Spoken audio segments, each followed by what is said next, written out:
शांति।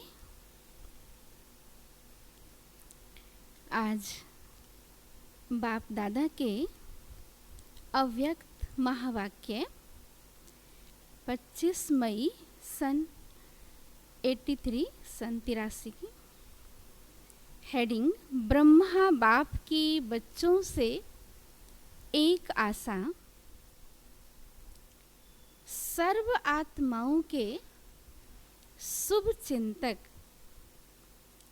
अविनाशी ज्ञान शक्ति और खुशी के खजाने देने वाले विदेही शिव बाबा बोले, आज बाप दादा सर्व बच्चों की सेवा का, याद का और बाप समान बनने का चार्ट देख रहे थे। बाप दादा द्वारा जो भी सर्व खजाने मिले, बाप को निराकार और आकार रूप से साकार में बुलाया और बाप दादा भी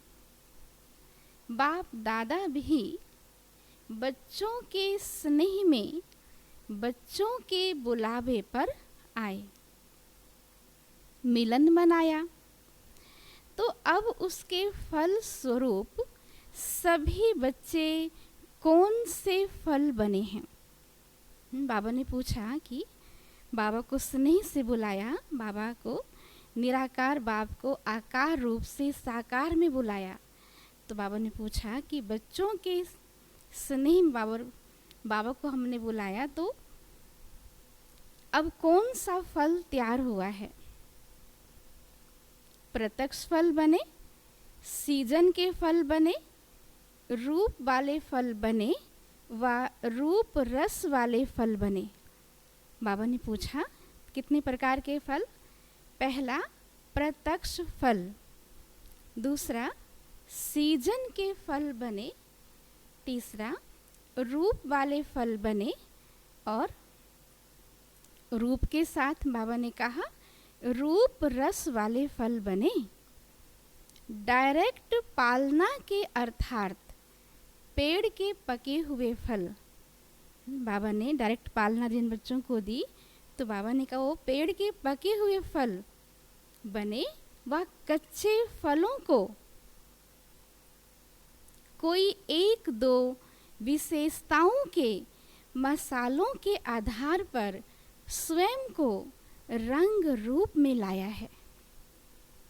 वह अब तक भी कच्चे फल हैं। बाबा ने पूछा कि पक्के फल हो या अभी तक कच्चे फल हैं? बाबा चार्ट बच्चों से पूछ रहे थे। यह चार्ट बच्चों का बाबा ने देखा। बाबा देख रहे थे कि संगम युग की विशेषता प्रमाण प्रत्यक्ष फल के समय प्रमाण हर सब्जेक्ट में, हर कदम में, हर कर्म में प्रत्यक्ष फल देने वाले और प्रत्यक्ष फल खाने वाले बाप की पालना के पके हुए रंग, रूप और रस। बाबा ने क्या देखा?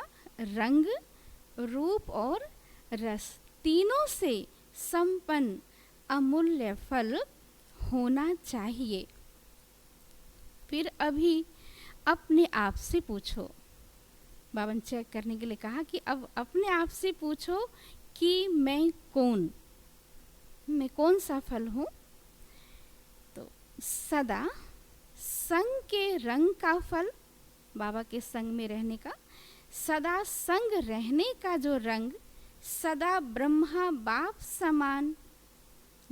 बाप समान बाप को प्रत्यक्ष करने का रूप, सदा सर्व प्राप्तियों का रस, ऐसा बाप समान बने हैं। रंग, रूप और रस ऐसा बाप समान बने हैं। तो आजकल ब्रह्मा बाप ब्राह्मण बच्चों की समान संपन्नता को देख रहे थे कि बच्चे कितने बाप समान संपन्न बने हैं। उस संपन्नता को बाबा देख रहे थे। विशेष कि सारा समय हर एक विशेष बच्चे का बाबा ने देखा, उनका चित्र और चरित्र दोनों सामने रख देखते रहते हैं कि बच्चे कहाँ तक संपन्न बने हैं और माला के मन के कौन और कितने अपने नंबर पर सेट हो गए हैं। माला के मनके में कौन सा मन का और कितने नंबर में अपने को सेट किया, उसी हिसाब से रिजल्ट को देख विशेष ब्रह्मा बाबा बोले, ब्राह्मण आत्मा अर्थात हर कदम में बाप दादा को प्रत्यक्ष करने वाली। बाबा ने विशेषता देखकर उनकी विशेषता बताई कि जो ब्राह्मण आत्मा होंगे वो हर कदम में, हर कर्म में बाप दादा को प्रत्यक्ष करने वाले। कर्म की कलम से हर आत्मा के दिल पर, बुद्धि पर बाप का चित्र स्वरूप खींचने वाली रूहानी चित्रकार बने होना। तो अभी ब्रह्मा बाप की इस सीजन के रिजल्ट में बच्चों के प्रति एक ही आशा है। बाबा ने पूछा कि एक ही बाबा की हम बच्चों के प्रति, ब्राह्मण आत्माओं के प्रति एक ही आशा है बाबा की, वो क्या आशा होगी? पूछ रहे बाबा बच्चे। बाबा ने कहा क्या आशा होगी जानते हो? बाप की सदा यही आस रहती है कि हर बच्चा, बाबा का हर बच्चा अपने कर्म के दर्पण द्वारा बाप का साक्षात्कार कराए। बाबा चाहते हर बच्चा अपने कर्म के दर्पण द्वारा बाबा का साक्षात्कार कराए, अर्थात हर कदम में फॉलो फादर कर बाप समान अव्यक्त फरिश्ता बन कर्म योगी का पाठ बजाए। अव्यक्त फरिश्ता बन कर्म योगी का पाठ बजाए। तो बाबा ने कहा पूछा ये आस पूर्ण करना मुश्किल है व सहज है कि हम बाप समान बन बाप को फॉलो करके ऐसा हम कर्म योगी का पाठ बजा सकते हैं। ये आशा पूर्ण करना मुश्किल है व सहज है। ब्रह्मा बाप तो सदा आदि से तुरंत दान महापुण्य, बाबा के संस्कार रहे शुरू से ही, आदि से ही कि तुरंत दान महापुण्य। इसी संस्कार को साकार रूप में लाने वाले रहे ना। यही संस्कार बाबा ने कहा उसको साकार रूप में लाने वाले रहे ना। करेंगे, सोचेंगे, प्लान बनाएंगे। बाबा ने कहा ये कोई गीत तो नहीं गा रहे हो ऐसा? करेंगे, सोचेंगे, प्लान बनाएंगे। ये संस्कार कभी साकार रूप में देखा? बाबा के अंदर कभी संस्कार देखा? अभी अभी करने का महामंत्र हर संकल्प और कर्म में देखा ना। अभी अभी कहा और अभी अभी करके दिखाया। तो तुरंत दान महापुण्य। तो उसी संस्कार प्रमाण बच्चों से भी क्या आस रखेंगे? बाबा ने कहा कि बाबा की बच्चों के प्रति क्या आस है। तो बाबा के संस्कार थे तुरंत दान महापुण्य के, ये नहीं सोचेंगे, करेंगे, प्लान बनाएंगे। तो बाबा ने कहा कि जो संस्कार ब्रह्मा बाबा में, वही संस्कार प्रमाण बच्चों से बाबा क्या आशा रखेंगे? समान बनने की आस रखेंगे ना। तो सबसे पहले बाप दादा मधुबन वालों के आगे रखते हैं। बाबा अपनी संकल्प को, अपनी आशाओं को मधुबन वालों के आगे रखते हैं। बाबा ने कहा हो तो सभी ना। तो सबसे अच्छे से अच्छा सैंपल यहाँ देखते हैं सभी। और बड़े से बड़ा, बाबा ने कहा सबसे बड़े से बड़ा शोकेस ये मधुबन है। बाबा का घर मधुबन है, ये शोकेस। देश विदेश से सब अनुभव करने के लिए मधुबन में आते हैं। तो मधुबन वाले सबसे बड़ा शोकेस, बावन महिमा की, देश विदेश से कहाँ से मधुबन बाबा से मिलने आते हैं। तो मधुबन क्या हुआ, मधुबन वाले बाबा ने कहा सबसे बड़े ये शोकेस, ऐसे शोकेस में रखने वाले 100 पीस कितने अमूल्य होंगे। बाबा ने महिमा की, आप सब शोकेस में रहने वाले कौन हो, 100 पीस सबसे अमूल्य। सिर्फ बाप दादा से मिलने के लिए नहीं आते, लेकिन परिवार का प्रत्यक्ष रूप भी देखने आते हो। तो बाबा ने फिर पूछा, वह रूप दिखाने वाले कौन, जो अनुभव करना चाहते हैं, देखना चाहते हैं, वो रूप दिखाने वाले कौन। परिवार का प्रत्यक्ष सैंपल, कर्म योगी का प्रत्यक्ष सैंपल, अथक सेवाधारी। बाबा ने वरदान दे दिया कि अथक सेवाधारी का प्रत्यक्ष सैंपल, वरदान भूमि के वरदानी स्वरूप का प्रत्यक्ष सैंपल कौन है। पूछ रहे बाबा कौन है, मधुबन निवासी होना। बाबा ने पूछा कि मधुबन निवासी होना, अथक सेवाधारी हो, प्रत्यक्ष सैंपल, वरदान भूमि के वरदानी स्वरूप। तो बाबा ने कहा कि भागवत का जो सुनाते महत्व, बहुत बड़ा महत्व सुनाते, सारे भागवत का इतना नहीं होता जो चरित्र भूमि का, बाबा ने कहा चरित्र भूमि का महानतम मधुबन वाले हैं। अपने महत्व को तो याद रखते हो। मधुबन निवासी, बाबा के घर रहने वाले, बाबा के सम्मुख नज़दीक रहने वाले, ऐसा महत्व, इस महत्व को समझते हो, याद रखते हो ना। मधुबन निवासियों को याद स्वरूप बनने में मेहनत है, वह सहज है। योग लगाना, याद स्वरूप बनना उनके लिए, बाबा ने पूछा मेहनत लगती है या सहज है। तो मधुबन है ही प्रजा, बाबा ने कहा मधुबन तो है ही, प्रजा और राजा दोनों आत्माओं को वरदान देने वाला। चाहे प्रजा हो या राजा, दोनों आत्माओं को वरदान देने वाला। तो आजकल तो प्रजा आत्माएं भी अपना वरदान का हक लेकर जा रही हैं।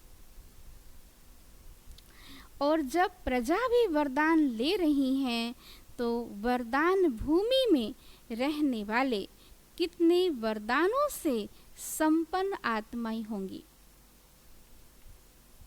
कितनी वो जो ही रहती हैं वरदान भूमि में, बाबा कहते वरदानी भूमि में रहने वाले कितने वरदानों से वो संपन्न आत्माएं होंगी। तो अभी के समय प्रमाण, सभी प्रकार की प्रजा अपना अधिकार लेने के लिए चारों ओर से आना शुरू हो जाएंगी, शुरू हो गई हैं। चारों ओर सहयोगी और संपर्क वाले वृद्धि को पा रहे हैं। सहयोगी आत्मा भी है, बाबा ने कहा संपर्क वाले भी वृद्धि को पा रहे हैं। तो प्रजा की सीजन शुरू हो गई है, चारों ओर से बाबा के सम्मुख आ रहे हैं। बाबा ने कहा फिर बहुत वृद्धि भी हो रही है, तो प्रजा की सीजन शुरू हो गई है। तो राजे तो तैयार हो ना। बाबा ने पूछा कि प्रजा आ रही है, तो राजे तैयार हो ना। वह राजाओं का छत्र कभी फिट होता है, कभी नहीं होता है। बाबा ने कहा चेक करो कि राजा हो तो राजाओं का जो छत्र है वो कभी फिट होता है और कभी नहीं होता है। तख्त नसीन, राजा अर्थात सदा तख्त पे रहने वाले, तख्त नसीन ही ताजधारी बन सकते हैं।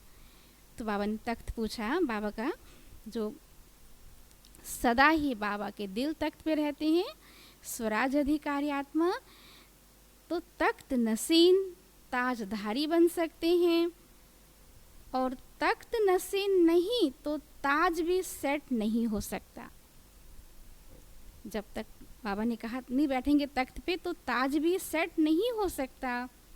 इसीलिए छोटी छोटी बातों में अपसेट होते रहते हो। बाबा ने कारण क्या बताया कि तख्त नसीन नहीं है तो ताज भी सेट नहीं, इसीलिए छोटी छोटी बातों में अपसेट होते रहते हैं। और ये अपसेट होना तो बाबा ने कहा ये निशानी है, ये अपसेट होना निशानी है कि तख्त नसीन अर्थात तख्त पर सेट ना होने की। तुम चेकिंग करेंगे, अगर कभी अपसेट होते हैं इसका मतलब मैं बाबा के दिल तख्त पर, आत्म स्वराज्य तख्त पे सेट नहीं हूँ। तख्त पर सेट ना होना, अपसेट होना।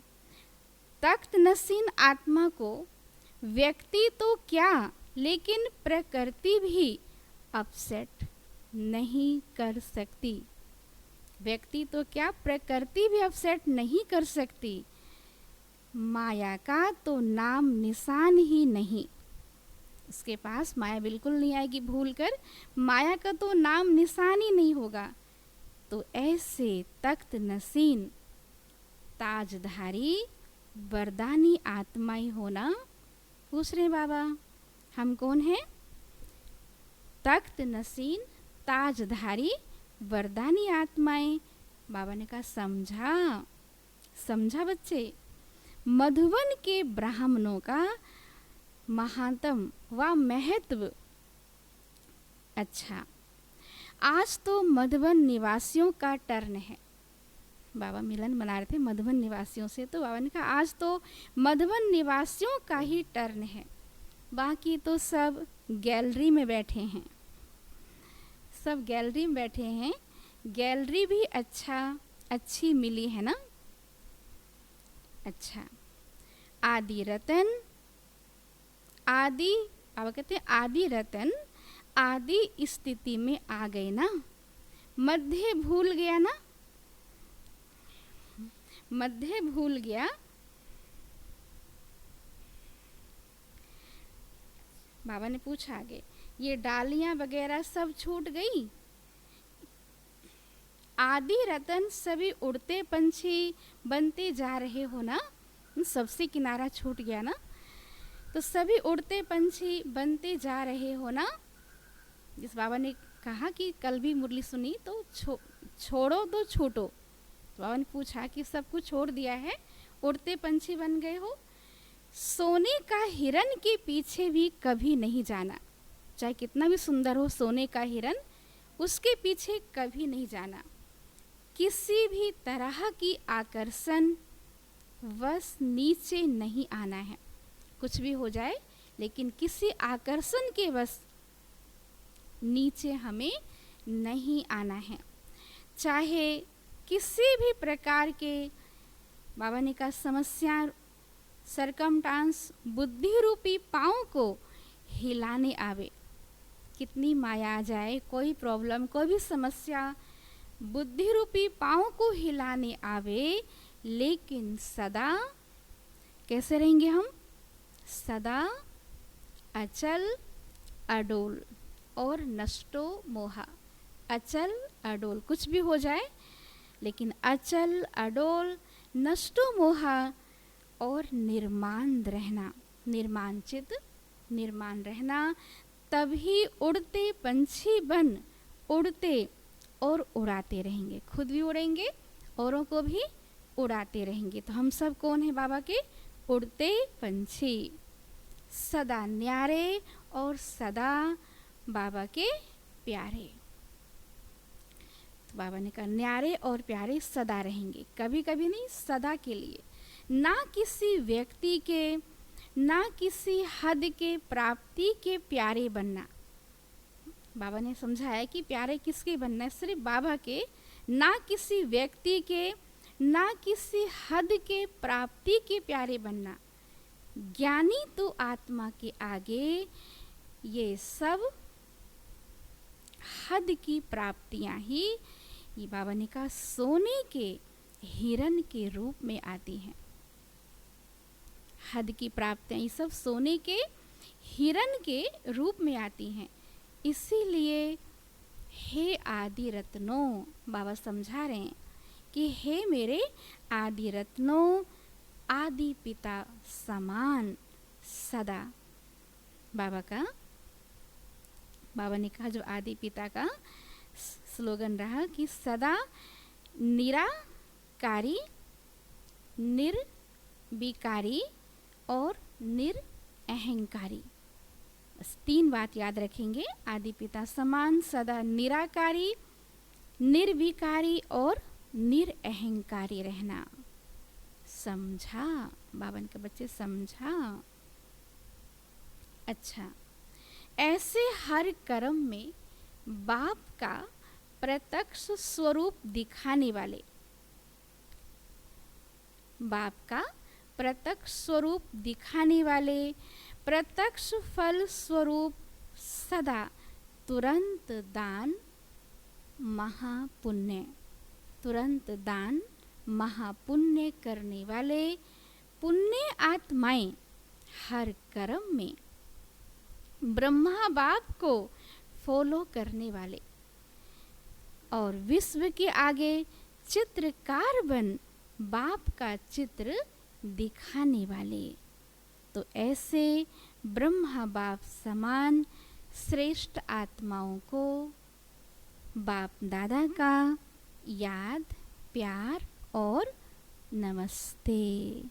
हम रूहानी बच्चों की रूहानी बाप दादा को दिल व जान, सिक व प्रेम से नमस्ते, नमस्ते, नमस्ते, गुड मॉर्निंग। ओम शांति। तो ये थे आज बाबा के महावाक्य कि हम सब बच्चे आशाओं के दीपक बनकर बाबा के हर संकल्प पूरा करेंगे और तुरंत दान महापुण्य का जो बाबा ने बच्चों को वरदान दिया, इसको सदा निभाएंगे और हमेशा बाबा के दिल तख्त पे रहेंगे, तभी हम बाप समान बनेंगे। और कोई प्रॉब्लम, कोई परिस्थिति आ जाए, लेकिन बाबा ने कहा अचल अडोल बुद्धि रूपी पाँव तुम्हारा कभी हिलना नहीं चाहिए। बाप को फॉलो करके बाप समान बन के दिखाएंगे। ये हम बच्चों की आस पूरा करेंगे। ओम शांति।